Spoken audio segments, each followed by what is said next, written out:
அனைவருக்கும் வணக்கம். மேல்மலையனூர் அங்காளம்மன் கோவிலில் அம்மன் பவனி வந்த ஒரு அரிய வீடியோ காட்சி சமூக வலைத்தளங்களில் பகிரப்பட்டு வருது.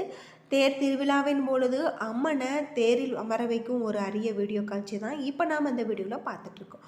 மேல்மருவத்தூர் அங்காளம்மன் கோவிலுக்கு நீங்கள் சென்றிருந்தீங்கன்னா மறக்காமல் கமெண்ட் பண்ணுங்கள். உங்களுக்கு அங்காளம்மன் பிடிக்கும் அப்படின்னா அங்காளம்மனுக்கு போற்றி அப்படின்னு சொல்லிட்டு மறக்காமல் கமெண்ட் பண்ணுங்கள். வாங்க வீடியோக்குள்ளே போகலாம். பல்வேறு சிறப்புகளை கொண்டிருக்கக்கூடிய ஒரு கோவிலாக தான் மேல்மலையனூர் அங்காளம்மன் கோவில் அமைஞ்சிருக்கு. நம்முடைய சேனலில் வாராகியம்மன் ஜோதிட நிலையத்தில் அனைத்து தேர்வு சொல்லப்பட்டு வருது. டிஸ்கிரிப்ஷன் நம்பருக்கு அந்த நம்பருக்கு கால் பண்ணி உங்களுடைய பிரச்சனைகளை சொன்னீங்கன்னா போதும், கட்டாயம் உங்களுக்கு நல்ல ஒரு தீர்வு கிடைக்கும். விழுப்புரம் மாவட்டம் மேல்மலையனூரில் பிரசித்தி பெற்ற அங்காளம்மன் கோவில் இருக்குது. இந்த கோவிலில் தினமுமே ஆயிரக்கணக்கான பக்தர்கள் வராங்க. அது மட்டும் இல்லாமல் இங்கு அமாவாசை என்று லட்சக்கணக்கான பக்தர்கள், ஆடி மாதம் வெள்ளி மற்றும் ஞாயிற்றுக்கிழமையில் லட்சக்கணக்கிலும் பக்தர்கள் வந்து அம்மனை தரிசனம் செய்கிறாங்க.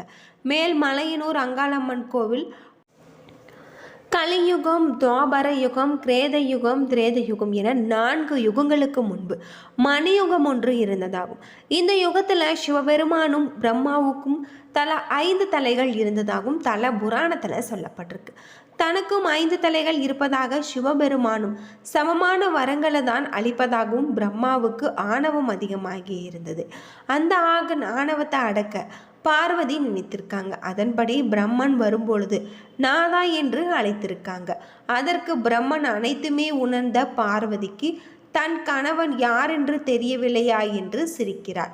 பார்வதி சிவபெருமானிடம் பிரம்மனின் ஆணவத்தை போக்க அவரின் 5 தலைகளை ஒரு தலையை கிள்ளி எடுத்து விட வேண்டும் என்று கூறியிருக்காங்க. அப்படிப்படி சிவபெருமானின் பிரம்மன் ஆணவத்தை அழைத்து கண்டித்திருக்காரு. இருவருக்கும் இடையில வாக்குவாதம் ஏற்பட்டது. முடிவில் சிவபெருமான் கோபத்துடன் பிரம்மாவின் 5 தலைகளில் ஒரு தலையை கிள்ளி எடுத்து விட்டுருக்காரு.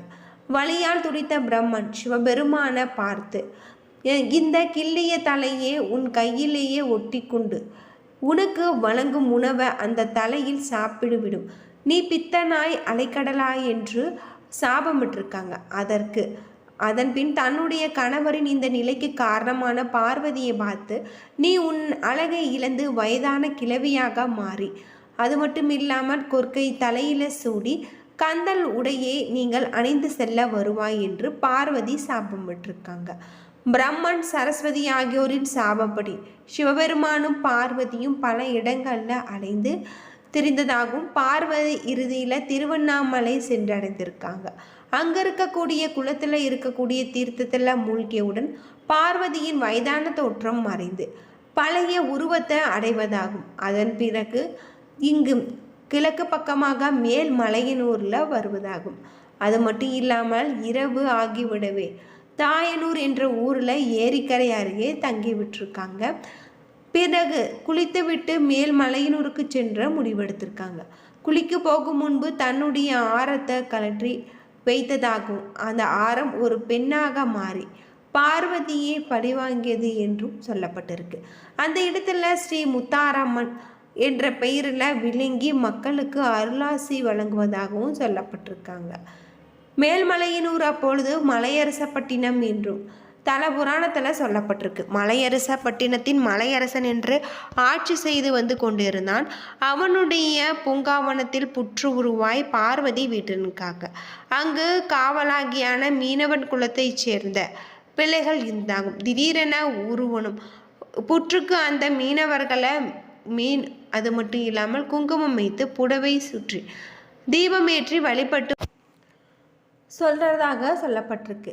இந்த விஷயம் மன்னனின் காதுக்கு எட்டுகிறது. இந்த புற்றை இடித்து அப்புறப்படுத்துமாறு கூறியிருக்காங்க. மீனவர்கள் எவ்வளவோ தடுத்து கேட்காமல் புற்றை இடைக்க கடப்பாறையை ஓங்கியவுடன் போதகனங்கள் உருவாகி அங்கிருந்தவர்களை மறைய வைத்து விட்டதாகும். இதனால் அதிர்ச்சி அடைந்த மலையரசன் தன் தவற மன்னிக்குமாறு சொன்னதாகவும் சொல்லப்பட்டிருக்கு. இந்த விஷயம் மன்னனின் காதுக்கு கூறப்பட்டது. அந்த புற்றை இடித்து அப்புறப்படுத்துமாறும், அது மட்டும் இல்லாமல் மீனவர்கள் எங்கேயோ மிகப்பெரிய தடுத்து கேட்காமல் புற்றை இடிக்க கடப்பாறையை கொடுத்ததாகவும் சொல்லப்படுது. இந்த காலகட்டத்தில் இது அதிர்ச்சி வாங்கக்கூடியதாகவும் இருக்குது. அது மட்டும் இல்லாமல் இதனால் அதிர்ச்சி அடைந்த மலையரசன் தன்னை வணங்கி வரும் தவற்ற மணிக்கு மாறும் அந்த புற்றின் மீது மண்டியிட்டு வணங்கியிருக்காங்க. அது மட்டும் இல்லாமல் இங்கு ஈசனின் சாபத்தை வைத்து கொண்டு மிகப்பெரிய ஒரு மாற்றம் ஏற்படும் அப்படின்னு சொல்லப்படுது. இந்த காலகட்டம் முழுவதுமே உங்களுக்கு வீட்டு பூஜை அறையில் பள்ளி விழும் பொழுது நீங்கள் உங்களுடைய வீட்டு பூஜை அறையும் வெளியிலும் நீங்கள் சுத்தம் செய்து பள்ளிக்குரிய மந்திரங்களையும் உச்சரித்து பூஜை செய்து வருவது இன்னும் சிறப்புக்குரிய ஒன்றாக இருக்கு. என்னை நம்பி வணங்குவோருக்கு வேண்டிய வரங்கள் அளிப்பேன் என்று கூறி வணங்கும் ஆசி வழங்கி மறைந்தால் அன்றிலிருந்து மீன்ற வரை இங்கு நாம் அம்மனை வழிபடுவதாக சொல்லப்படுது. பார்வதி மலையரசப்பட்டினத்தில் புற்றாக இருக்கின்றாங்க. தங்கள் அங்கு சென்றால் பாப விமோசனம் கிடைக்கும் என்று சிவபெருமானிடம் மகாவிஷ்ணு கூறியிருக்கார். அதன்படி பல இடங்களில் இருந்து அலைந்து திரிந்து அதன்படி இங்கு நம் சிவபெருமான் இறுதியில் மேல்மலையூருக்கு வந்தாக சொல்லப்படுது.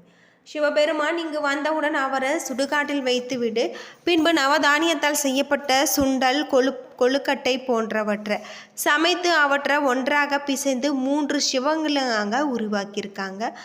முதல் கவலத்தை அந்த சிவபெருமானை ஆட்கு கொண்டதாகவும் அந்த முதல் கபாலத்தை சிவபெருமான் கையில் இல்லை என்றும் அது மட்டும் இல்லாமல் இங்கு புல் போடி அதை பிரம்மா தன்னுடைய தலை சாப்பிட விட வேண்டும் என்று கூறியிருக்காரு. இரண்டாவது உருண்டையும் போட்டு உடைப்பட்டதாகவும் சொல்லப்படுது. அந்த தலை சாப்பிட்டு விட்டு 3 வயது உருண்டைகளாகவும் இங்கு போடுவதாக தான் பாவனை செய்து கீழே இருந்துவிடும். உணவின் சுவையில மயங்கிவிடும் பிரம்மனின் தலை தன்னுடைய தலையை மறைத்து சிவபெருமானின் கையில் விட்டு கீழே இறங்கி சாப்பிட தொடங்கியிருக்காங்க.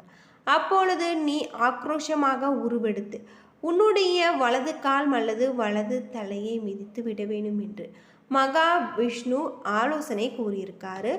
இதன்படியே பார்வதி செய்ய சம்மதிச்சிருக்காங்க. பார்வதி தங்கி இருக்கும் இடத்திற்கு வந்த சிவபெருமான் இங்கு நீங்கள் தன் கணவரை உணர்ந்த பார்வதி தன் மகனான விநாயகரை அழைத்து உன் கதையை பாதுகாப்பாக தந்தையை பாதுகாப்பாக வைத்துக்கொள் எனவும் கூறியிருக்காரு.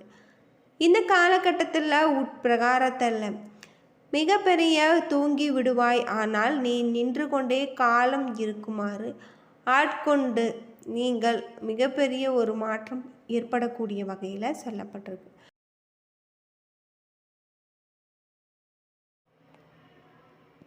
அதன்படி இங்கு விநாயகரும் காவல் புரிவதாக சொல்லப்படுது. உள்ளே சென்று பார்வதி மகாவிஷ்ணு கூறியபடி 3 கவலங்களை தயார் செய்து வைத்துவிட்டு சிவபெருமான் இருக்கும் இடத்துல வந்து அவரை அழைத்து சென்று சுடுகாட்டில் தங்கி இருக்குமாறு காலையில் வந்து சிவபெருமானும் கூறிவிட்டு வேண்டும். அங்கு இருக்கக்கூடிய சாம்பலை எடுத்து உடலெங்கும் பூசிக்கொண்டு படுத்து தூங்குகிறாய். மறுநாள் காலையில் நீங்கள் பார்வதி 3 கவாலங்கள் சென்று எடுத்துக்கொண்டு மயானம் செல்கிறார். அங்கு மகாவிஷ்ணு கூறியபடியே முதல் உருண்டையை போடுகிறார்.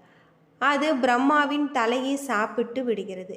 2வது உருண்டையும் போடும் பொழுது அதையும் அந்த தலை சாப்பிட்டு விடுகிறது. 3வது தலையை போடும் பொழுது அது கீழே இறங்கிவிட்டது. அது மட்டும் இல்லாமல் உடனடியாக பார்வதி அங்கு உடல் கொண்டு பிரம்மனின் தலையை தன்னுடைய காவல் தெய்வமாக ஆட்கொண்டிருக்காங்க அப்படின்னு சொல்லலாம். இதனால் சிவபெருமானுக்கு பிடித்திருந்த பிரம்மஹஸ்தி தோஷம் நீங்கியது. உடனே அவர் ஆனந்த தாண்டவம் புரிந்து சிவபெருமானின் முடியை அவர் ஆனந்த தாண்டவம் புரிந்து கொண்டதாகவும் சொல்லப்படுது. ஸ்படிக லிங்கமாக காட்சி தருவதாக சொல்லப்படுது. ஏன் நண்பர்களே, இந்த வீடியோ உங்களுக்கு பயனுள்ள ஒரு தகவலை தந்திருக்கும்னு நினைக்கிறேன். வீடியோ பிடிச்சிருந்தால் லைக் பண்ணுங்கள், ஷேர் பண்ணுங்கள், கமெண்ட் பண்ணுங்கள். நன்றி நண்பர்களே.